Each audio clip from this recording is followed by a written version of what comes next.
가정에서 영상으로 예배드리시는 분들 주의 이름으로 사랑하고 축복합니다. 이같이 행하니라.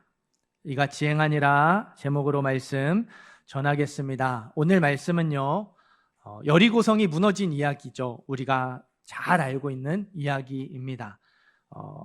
PPT 화면 이렇게 한번 보여주시겠어요? 그림을. 이게 옛날 여리고성의 모습이라고 해요. 성벽이 하나가 있는 게 아니라 둘이죠. 이중으로 되어 있는 견고한 요새였습니다. 이게 눈이 안 좋으신 분들은 잘 안 보이실 수 있겠는데, 이 성벽 아래에도 도랑을 파놨어요. 거기에 물을 채워놔가지고 쉽게 성벽으로 먼저 접근하지 못하도록. 그러니까 2중, 3중의 요새가 여리고성이었습니다. 이렇게 사진을, 이렇게 그림을 보면 이렇게 생각보다 크지 않죠? 우리가 이렇게 여리고성 되게 큰 성이라고, 그 요나 선지자가 복음을 전했던 니느웨 성처럼 막 사흘길 걸리고 그 니느웨 성 안에 좌우를 분별하지 못하는 자가 12만 명이라고 이렇게 하잖아요. 그렇게 몇십만 명 사는 큰 성이라고 생각을 하는데 아닙니다. 학자들은 저 여리고성의 크기가 축구장 한 3개, 4개 합친 정도 크기, 많이 쳐줘야 5개에서 6개 정도 쳐주는 크기라고 해요. 그러니까 수천 명 살 만한 성, 최대로 계산을 해도, 이제 성 밖에도 사람들이 살잖아요. 그러다 이제 성 안으로 들어가니까 그렇게 계산해도 10,000명 정도, 10,000명 넘지 않는 그렇게 성이라고, 이렇게 중간 정도 크기의 성이라고 말을 해요. 이 여리고성을 공격하는 이스라엘 군대의 숫자 혹시 몇 명인지 기억하시나요? 성경을 많이 읽으신 분들은 아실 텐데 60만 명. 저성 무너뜨리려고 60만 명이 공격을 합니다. 60만 명이 공격을 하면요, 10,000명 지키는 여리고성을 무너뜨릴 수 있겠죠. 제 아무리 2중, 3중의 요새라고 하더라도 충분히 무너뜨릴 수 있는 숫자가 60만이에요. 하나님이 굳이 기적을 행하지 않으셔도 될 것 같죠. 근데 아니에요. 기적이 꼭 필요했어요.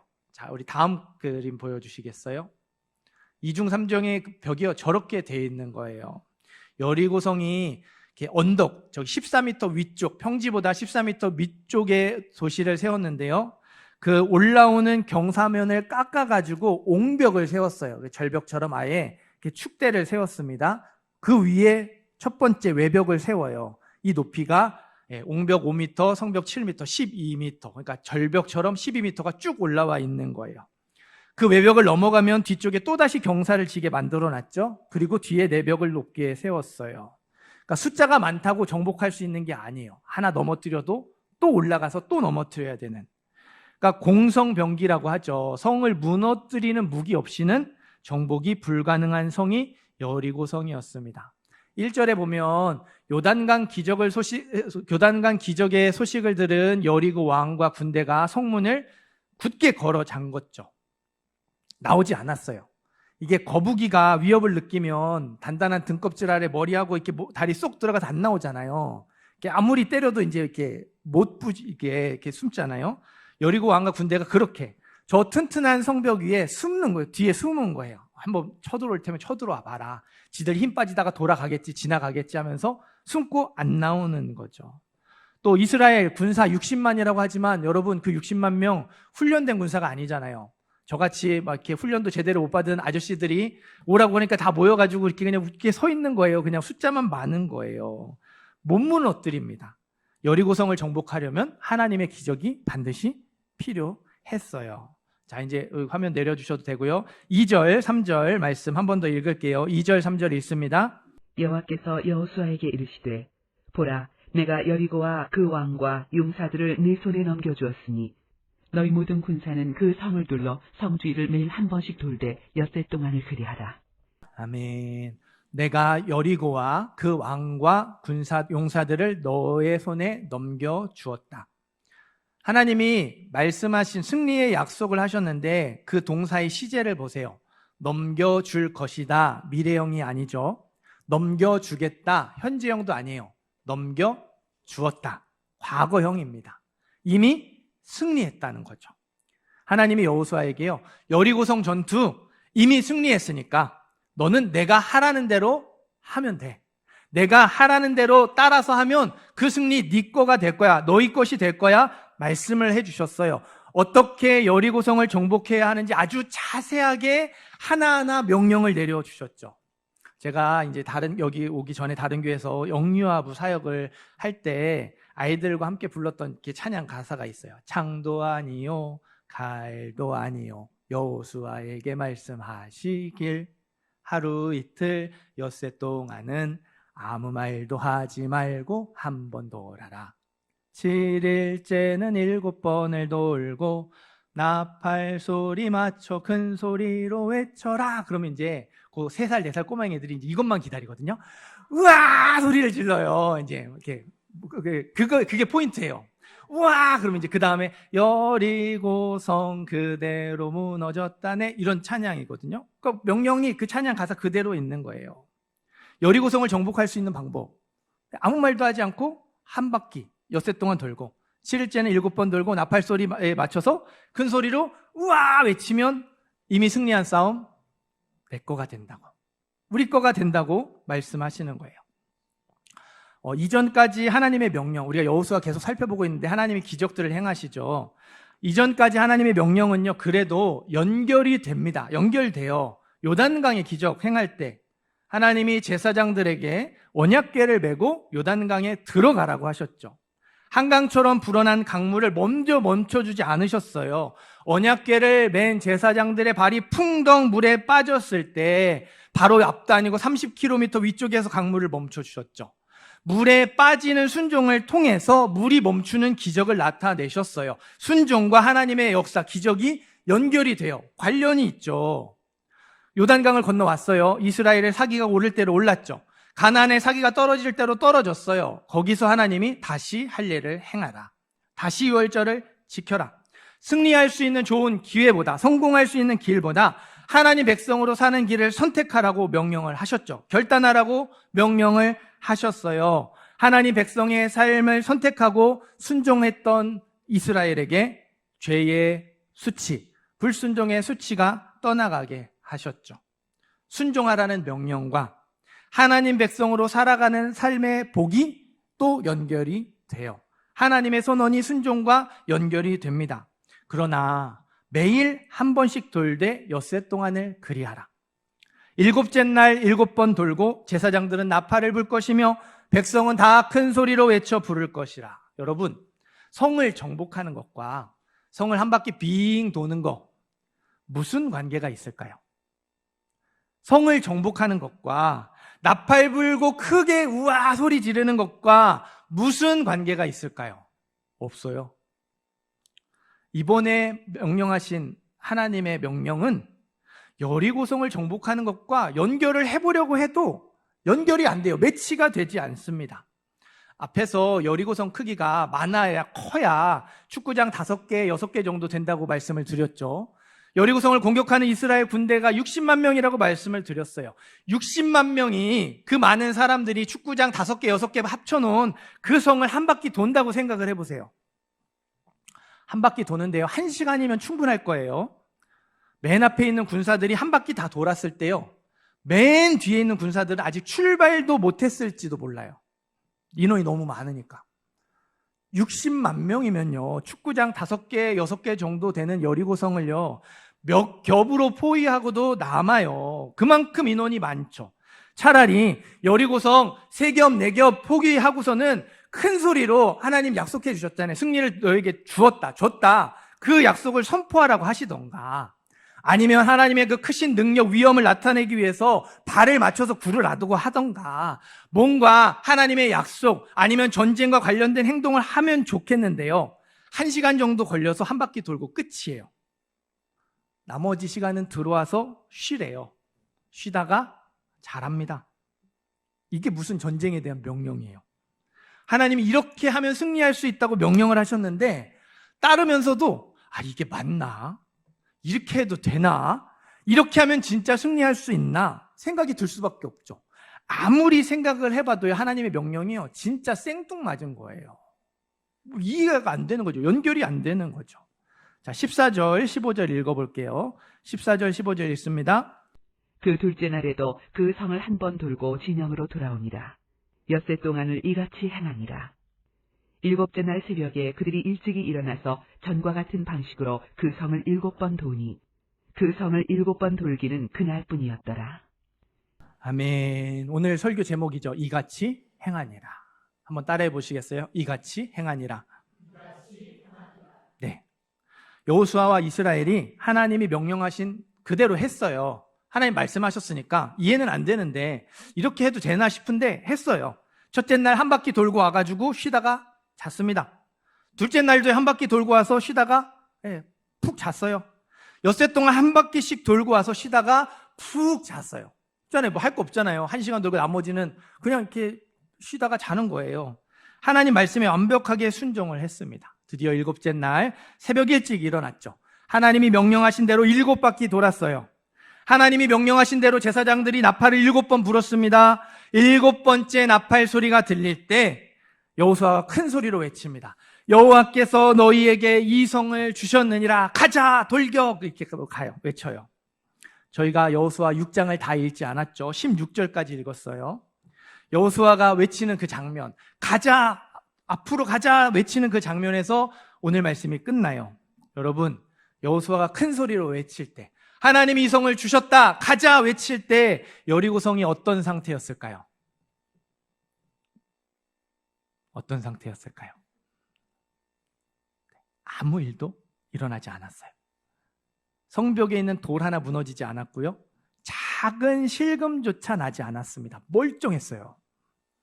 이게 순종의 어려움이에요. 이같이 행하니라. 여리고성을 정복하려면요, 하나님이 자세하게 알려주셨으니까 그 명령대로 순종해야 돼요. 이미 승리한 싸움을 내 걸로 만들려면요, 하나님 말씀하신 대로 순종해야 돼요. 그래서 하나님이 명령하신 대로 순종했죠. 완벽하게 순종했어요. 그런데 아무 일도 일어나지 않았어요. 첫째 날 한 바퀴 돌았을 때 금이 살짝 갑니다. 둘째 날 한 바퀴 돌았는데 또 금이 살짝 가요. 셋째 날, 넷째 날, 다섯째 날, 여섯째 날 한 바퀴씩 돌 때마다 아주 조금씩, 진짜 조금씩이라도 성이 무너진 현상이 눈에 보여요. 일곱째 날 한 바퀴, 두 바퀴, 세 바퀴 돌면 돌수록 성벽이 점점 휘청이고 흔들립니다. 그래서 마지막으로 7바퀴 돌았을 때, 7번째 나팔을 불었을 땐 누가 봐도 곧 성벽이 무너질 것처럼 그렇게 보였다면 이스라엘의 마음이 어땠을까요? 그래, 맞아. 순종하기를 잘했어. 한 바퀴 돌았는데 금이 쫙 가요. 한 바퀴 돌았는데도 금이 쫙 가요. 그래, 맞아. 하나님 명령하신 대로 다 되니까 하니까 되잖아. 진짜 되잖아. 성이 무너지잖아. 했을 거예요. 그게 순종할 때 우리의 마음이에요. 순종할 때 우리가 기대하는 모습이죠. 순종의 결과가요, 조금이라도, 진짜 조금이라도 보여야 됩니다. 순종했을 때 길이 조금이라도 열려야 되고, 길이 조금이라도 보여야 하고, 마음이 조금이라도 움직여야 돼요. 상황이 조금이라도 달라져야 된다는 거죠. 그러나 여러분, 7째 날 7바퀴를 다 돌았는데 여리고성이 멀쩡하죠.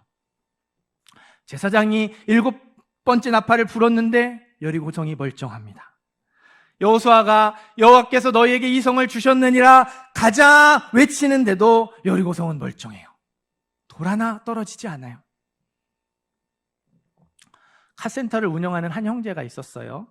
다 그렇지는 않겠지만 많은 카센터에서 원래 가격보다 더 많이 남겨서 이렇게 비싸게 받고, 또 고장나지 않았는데 고장났다고 하면서 멀쩡한 부품을 교체하는 일이 종종 있대요. 다 그렇게 하니까 이 형제도 별 생각 없이, 다 그러니까 다른 데서도 하니까 나도 그렇게 카센터를 운영을 했는데, 이 형제가 예수를 믿었어요. 예수를 믿고 자기 삶을 돌아보니까 이 거짓말인 거죠. 고객을 속이는 거죠. 정직하지 못한 거죠. 정직하게 카센터를 운영하기로 마음을 먹었어요. 말씀에 순종을 했죠. 제대로 된 가격을 받았고요. 고장 난 것만 수리했어요. 서너 달 지나니까요, 적자가 나더래요. 그렇죠? 이렇게 비싸게 안 받으니까, 제값 받으니까. 멀쩡한 거 안 고치고 그냥 두니까 수입이 주는 거죠. 적자가 났어요. 손님들이요, 여기 물건 속이는 거 아니에요? 다른 데는 비싼데 여기 왜 이렇게 싸요? 의심을 하기 시작을 했어요. 제대로 된 가격에 제공하는 형제가 정직하다고 생각하는 게 아니고요. 아, 이 사람 정품 안 쓰고 짝퉁 쓰는구나. 저기 잘못 이렇게 다른 걸 쓰는구나. 싼 거 쓰면서 이렇게 싼 거 쓴다고 오해를 받는 거죠. 억울했대요. 여러분, 이 형제는 뭐 우리처럼 신앙생활 오래 한 형제가 아니에요. 예수 믿은 지 얼마 안 된 형제가 이렇게 결단을 한 거예요. 초신자는 사실 주일 예배 빠지지 않는 결단도, 그 순종도 사실 어려운데 이 형제가 먹고 사는 문제에 결심을 하고 순종을 했어요. 말씀에 순종을 해서 초신자가 말씀에 순종해서 정직하게 사업을 했는데 수입이 줄어들었죠. 안 그래도 힘든데 손님에게 오해까지 받습니다. 괜히 순종했다는 생각이 절로 들더래요. 이게 다 예수 믿어서 그렇게 됐다고 원망과 불평이 생겨나고요. 예수 괜히 믿었다고. 차라리 예수 안 믿을 걸 그랬다는 그런 마음까지 생겨났더랍니다. 여호수아와 이스라엘처럼요. 그 형제의 눈앞에 있는 여리고성이 꿈쩍도 하지 않은 거예요. 7째 날 7바퀴를 돌고 7나팔을 불고 큰 소리로 외쳤는데도 멀쩡한 거죠. 이 형제가 겪었던 어려움이 저와 여러분이 겪고 있는 어려움이라 생각해요. 우리 읽지 않았지만 20절 말씀, 뒤쪽에 있는 20절 말씀, 우리 다음에 살펴볼 텐데 20절 말씀 읽겠습니다. 이에 백성은 외치고 제사장들은 나팔을 불매 백성이 나팔 소리를 들을 때 크게 소리질러 외치니 성벽이 무너져 내린지라. 여기까지 읽겠습니다. 여리고성이 언제 무너졌어요? 이스라엘이 크게 소리질러 외치니 성벽이 무너져 내린지라. 7째 날 7바퀴를 돌았는데도 멀쩡했던 여리고성이, 7번째 나팔을 불었는데도 멀쩡했던 여리고성이, 승리의 약속을 큰 소리로 외쳤을 때도 멀쩡했던 여리고성이 우와 소리를 질렀더니 무너졌습니다.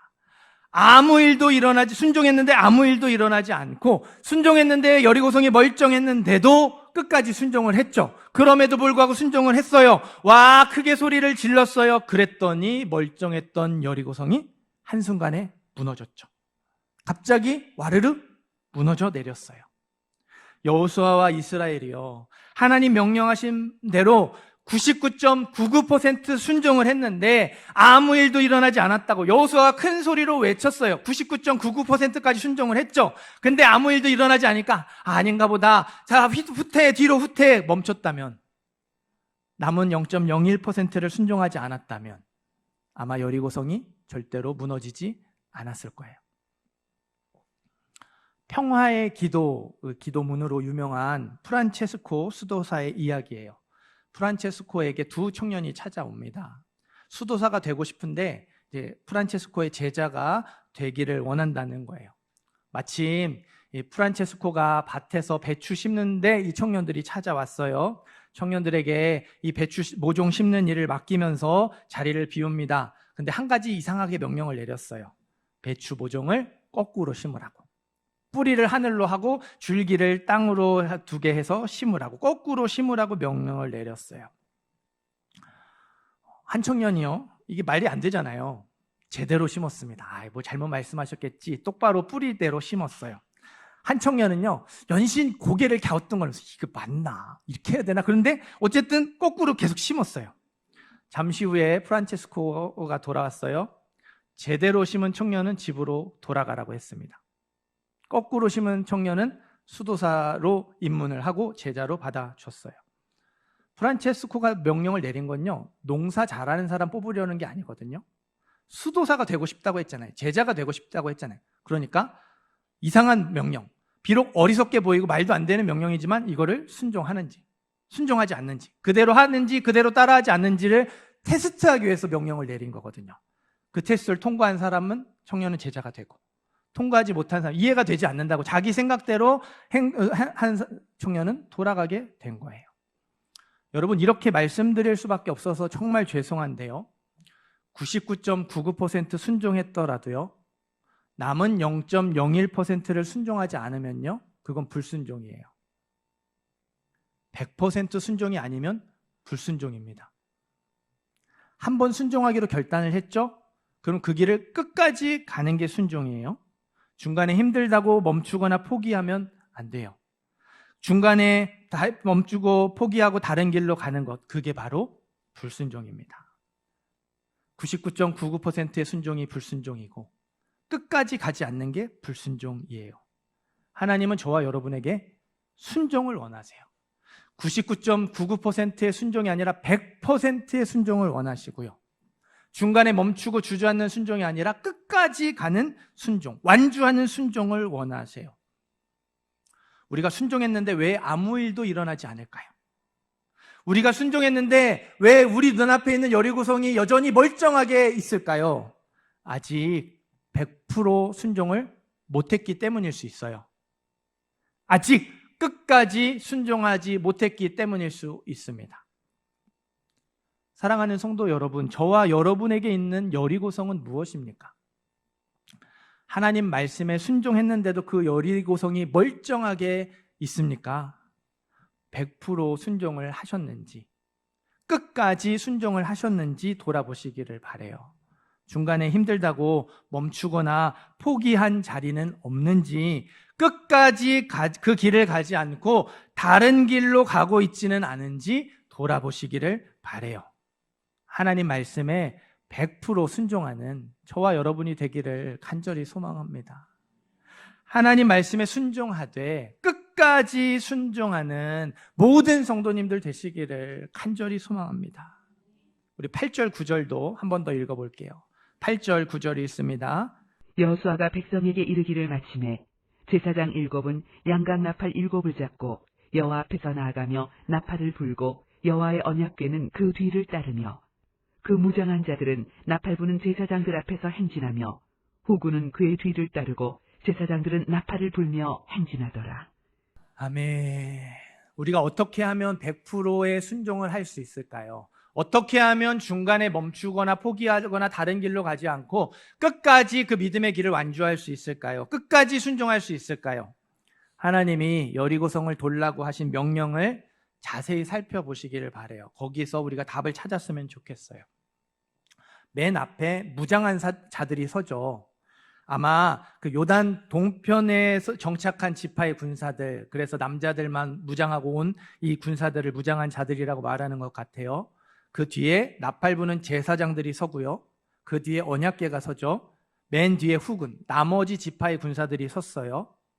제사장과 언약궤를 가운데 두고 중심에 두고 앞 뒤에 군사들이 자리를 잡고 있는 구조, 형태입니다. 이게 광야에서 성막을 가운데 두고 성막을 중심으로 각 지파가 동서남북의 자리를 잡고 이동을 했던 것, 움직였던 것과 똑같아요. 그러니까 행렬의 세팅 자체가, 구조 자체가 하나님 중심으로 되어 있고요. 하나님의 인도하심을 받는 형태로 되어 있어요. 이러한 사실이요 11절에 더 분명하게 나옵니다. 11절도 읽겠습니다. 시작. 여호와의 궤가 그 성을 한 번 돌게 하고 그들이 진영으로 들어와서 진영에서 자니라. 자들이 있죠. 무장한 자들이 자기 발로 걸어가야지 뒤에서 하나씩 이렇게 점점 따라갈 수 있어요. 앞에서 안 가면 못 갑니다. 그 무장한 자들이 맨 앞에서, 군사들이 맨 앞에서 행렬을 이끌고 있는데 성경은 다르게 말하죠. 여호와의 궤가 그 성을 한번 돌게 하고, 언약궤가 맨 앞에 있는 것처럼 말을 하죠.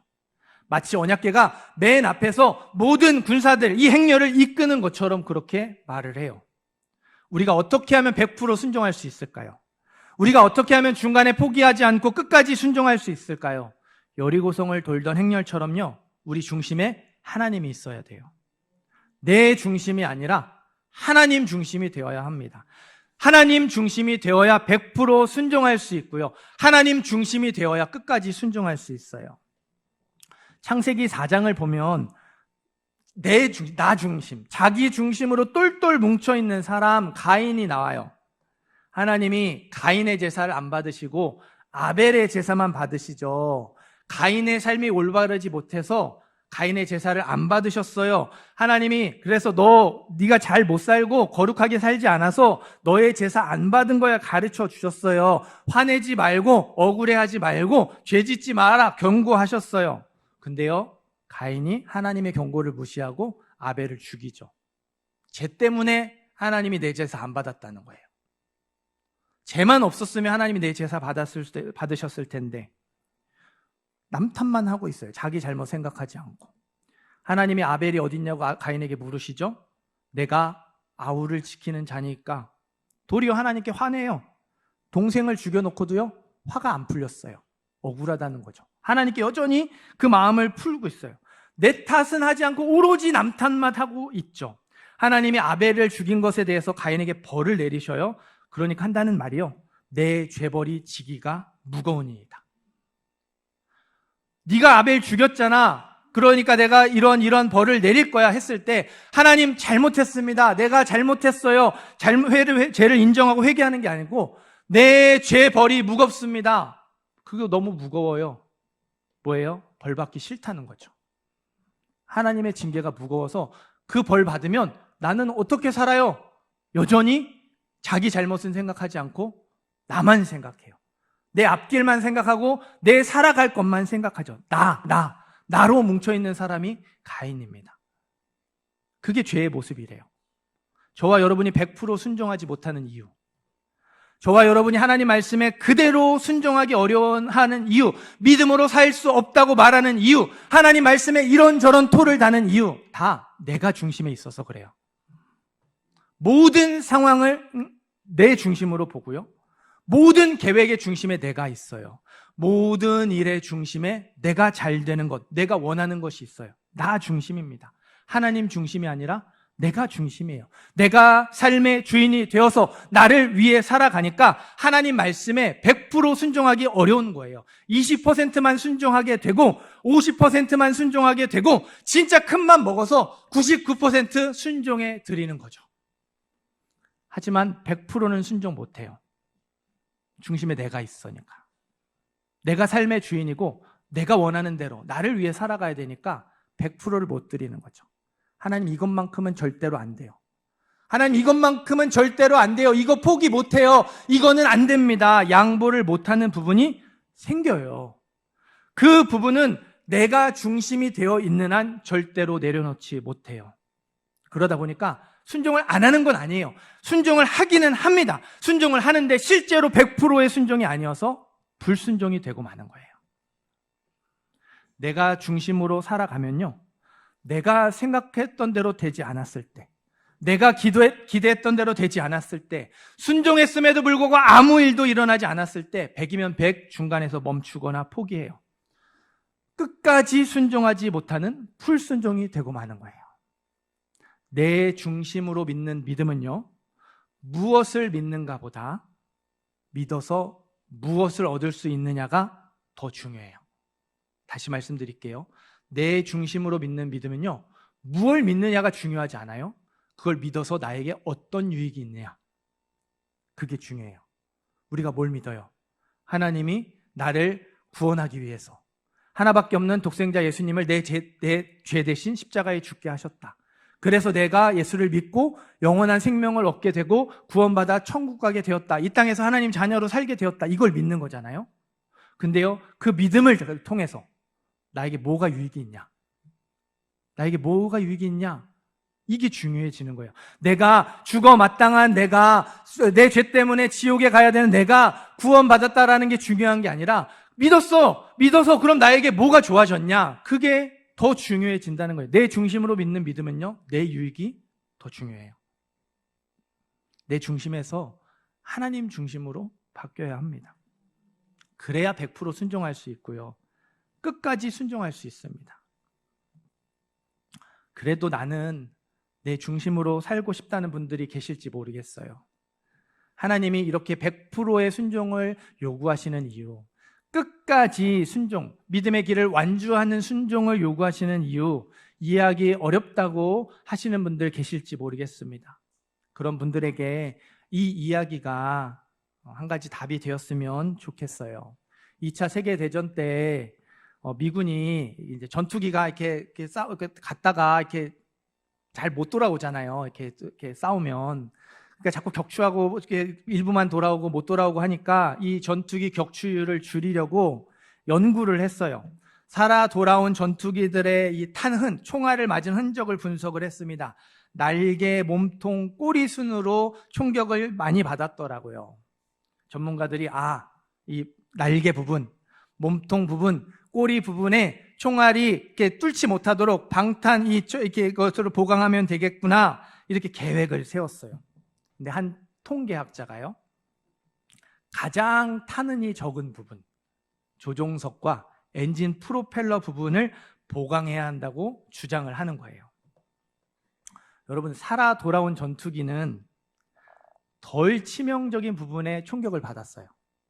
몸통에 총을 맞고 날개에 총을 맞고 꼬리에 맞았지만 추락은 하지 않아서 살아 돌아왔죠. 근데 진짜 치명적인 부분에 총알을 맞은 전투기는 못 돌아왔죠. 그러니까 데이터를 가지고 막 연구한다고 했는데 실상은 가장 중요한 데이터, 가장 치명적인 공격을 받은 데이터는 빼버리고 덜 치명적인 부분의 공격을 받은 데이터만 가지고 여기 보강해야 되구나, 이 문제를 해결해야 되구나, 이게 중요하구나 하면서 연구를 했다라는 거예요. 우리도 똑같아요. 진짜 중요한 건 따로 있는데요. 진짜 치명적인 건 따로 있는데요.